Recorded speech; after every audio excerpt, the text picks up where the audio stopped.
Once again welcome you all in my channel RN classes. और आज मैं आपको पढ़ाऊंगा इसरो और इसरो के महत्वपूर्ण मिशंस के बारे में। इसमें मैं 3 सीरीज लाऊंगा। इस सीरीज में 3 वीडियो आएंगे, जिसमें आज मैं आपको पढ़ाऊंगा इसरो के जो भी महत्वपूर्ण मिशन है, चंद्रयान, मंगलयान, आदित्य L1 और गगनयान। दूसरे वीडियो में मैं भारत का जो स्पेस कार्यक्रम रहा, इसरो का सेटअप रहा और जो भी अंतरिक्ष में भारत का डेवलपमेंट रहा, उसके बारे में आपको बताऊंगा। और तीसरी क्लास में मैं 2023 और 2024 के इसरो के जो भी करंट मिशंस हैं उसके बारे में आपको बताऊंगा। यानी कि ये साइंस एंड टेक्नोलॉजी के रिगार्डिंग कंप्लीट वीडियो रहेगा और इससे आपको 1 या 2 नंबर का क्वेश्चन, चाहे वो एनटीपीसी हो या सीजीएल हो, किसी भी एग्जाम में पूछ सकता है, तो आप लोग उसको देख सकते हैं। आइए शुरू करते हैं। चंद्रयान 1। चंद्रयान 1 भारत का पहला मून मिशन था, India's first moon mission. Chandrayaan 1 Bharat का पहला मून मिशन था, जिसे 2008 में इसरो ने लॉन्च किया था। और ध्यान रखना कहाँ से लॉन्च किया था, तो सतीश धवन स्पेस सेंटर, इसे मैं शॉर्ट में SDSC लिखूंगा, जो कहाँ है, आंध्र प्रदेश के श्रीहरिकोटा में स्थित है सतीश धवन स्पेस सेंटर। ये मिशन कब किया था? 2008 में किया था। और इस मिशन का जो लाइफ था वो कितना साल का था? वो था 2 साल का। अच्छा, इस मिशन का ऑब्जेक्टिव क्या था? इस मिशन का ऑब्जेक्टिव ये था कि भारत जो है सो चंद्रमा के कक्ष में, जो चंद्रमा का ऑर्बिट है, उसमें अपना यान को भेज दे। बस इतना ही था, और जो कि हम लोगों ने सक्सेसफुली कर दिया। 100 किलोमीटर की दूरी पे ये चक्कर मार रहा था और वहां से फोटो वगैरह भेज रहा था। इससे पहले 4 देशों ने ये काम कर दिया था। जो पहला देश था वो था आपका रसिया। रसिया ने लगभग 1969 में ही ये काम कर दिया था। फिर दूसरा था USA, तीसरा जापान और चौथा यूरोपियन स्पेस एजेंसी। भारत 5वां ऐसा देश बना जो चंद्रमा के कक्षा में पहुंचा। इसे जो ले जाने के लिए रॉकेट का यूज किया गया था, वो कौन सा रॉकेट था? वो था PSLV-C11। PSLV-C11। इतना आपको ध्यान रखना है इसके रिगार्डिंग। और उस समय जो इसरो के अध्यक्ष थे, जो चेयरमैन थे, उनका नाम था जी माधवन नायर। कल ही मैं एक शिप लगा रहा था, तो उसमें ये क्वेश्चन पूछा था एनटीपीसी का कि चंद्रयान 1 जब लॉन्च किया था उस समय इसरो के चेयरमैन कौन थे? तो जी माधवन नायर जी थे। आपको ध्यान रखना है ये भी। अगला है चंद्रयान 2। चंद्रयान 2 मिशन में, इस मिशन का मेन ऑब्जेक्टिव ये था कि इंडिया मून के साउथ पोल पे लैंड करेगा चंद्रयान 2 को। बट ये सक्सेसफुली हो नहीं पाया। क्यों नहीं हो पाया? हम लोगों का जब जो यान था, जो लैंडर था, वो 2.1 किलोमीटर पहले ही कनेक्शन खत्म हो गया। ऐसा कहा जाता है कि क्रैश लैंडिंग हो गया, जिस वजह से हम लोगों ने अपना कनेक्शन खो दिया और फिर दोबारा रिस्टोर नहीं हो पाया था। खैर, अब इसके बारे में जानते हैं। ये 22 जुलाई 2019 को इस मिशन को लॉन्च किया गया। जो लॉन्च व्हीकल था, जो रॉकेट था, वो क्या था? वो था GSLV Mk3M1। इसी को हम लोग LMV3M1 भी कह देते हैं, ध्यान रखना।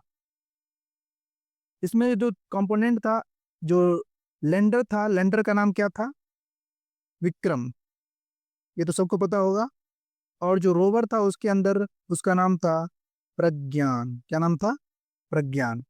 बट अनफॉर्चुनेटली हम लोग इस मिशन को पूरा नहीं कर पाए।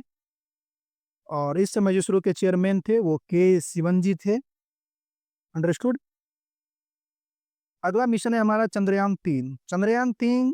चंद्रयान 2 को फिर से दोबारा किया गया और ये सक्सेस रहा। कहने का मतलब, हम लोग मून के साउथ पोल पे जो है सो अपना सॉफ्ट लैंडिंग अचीव करा दिए। अपने यान को, अपने लैंडर को सॉफ्ट लैंडिंग के माध्यम से वहां पे उतार दिए। और ये करने वाला भारत दुनिया का पहला देश बन गया जो चंद्रमा के साउथ पोल पे अपनी उपस्थिति दर्ज करा पाया। और दुनिया का चौथा देश बना जो चंद्रमा पे अपनी उपस्थिति दर्ज कराया।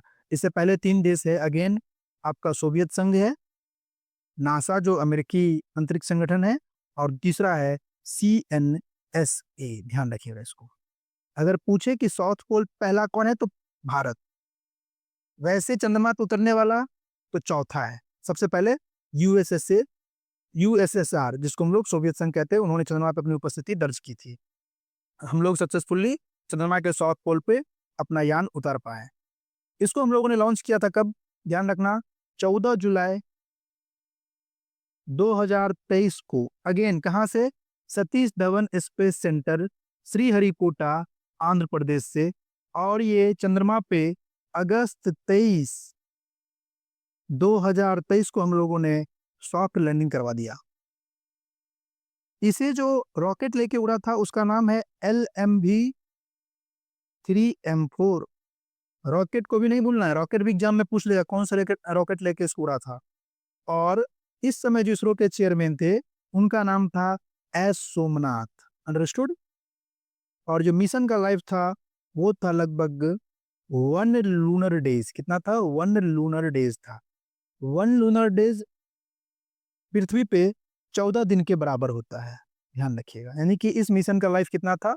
चंद्रमा के हिसाब से 1 दिन और अर्थ के हिसाब से 14 दिन। उसके बाद हम लोग फिर से कनेक्ट इससे नहीं कर पाए। इसमें भी जो है सो लैंडर था, लैंडर का नाम विक्रम था, और जो रोवर था वो अगेन प्रज्ञान ही था। ये एक सक्सेसफुल मिशन रहा, और इसरो ने ये कारनामा कर दिखाने वाला पहला, पूरी दुनिया में पहला देश, पहला अंतरिक्ष एजेंसी बना। और चंद्रमा पे हम लोगों ने चौथा ऐसा देश बना भारत जो चंद्रमा पे लैंडिंग कर पाया। ध्यान रखिएगा इसको, इससे अधिक आपको इसमें ध्यान नहीं रखना है, इतना से आपका काम हो जाएगा। आदित्य L1 भारत का पहला मिशन जो सन के स्टडी के लिए बनाया गया था, यानी कि India first mission to study sun. अगर पूछे कि सन को स्टडी करने के लिए भारत का पहला मिशन कौन सा है, तो आदित्य L1 है। इसे हम लोगों ने सितंबर 2023 को फिर वहीं से सतीश धवन स्पेस सेंटर श्रीहरिकोटा आंध्र प्रदेश से लॉन्च किया था। इसमें जो हमारा टारगेट था, इसमें टारगेट क्या था वो देख लो। ये मान लो कि ये सन है और ये अर्थ है। सन और अर्थ के बीच में एक हेलो ऑर्बिट है। कौन सा ऑर्बिट है? Hello orbit. इस ऑर्बिट को ध्यान रखना, हेलो ऑर्बिट। और हेलो ऑर्बिट के आसपास एक पॉइंट है L1, जिसे हम लोग कहते हैं लैग्रेंज पॉइंट 1। क्या कहते हैं? Lagrange point 1। इस पॉइंट पे हमें अपने स्पेसक्राफ्ट को पहुंचाना था, जो हम लोगों ने पहुंचा दिया। और ये धरती से लगभग 1.5 मिलियन किलोमीटर दूर है। कितना? 1.5 मिलियन किलोमीटर दूर है। और यहाँ से वो सोलर एक्टिविटीज, चाहे वो जो सूर्य का सबसे बाहरी परत कोरोना है, कोरोनल हीटिंग और सोलर विंड एक्सेलरेशन, इन सभी को स्टडी करेगा। और ये सक्सेसफुल मिशन रहा हमारा। इसमें हम लोगों ने जो रॉकेट का यूज किया था वो था PSLV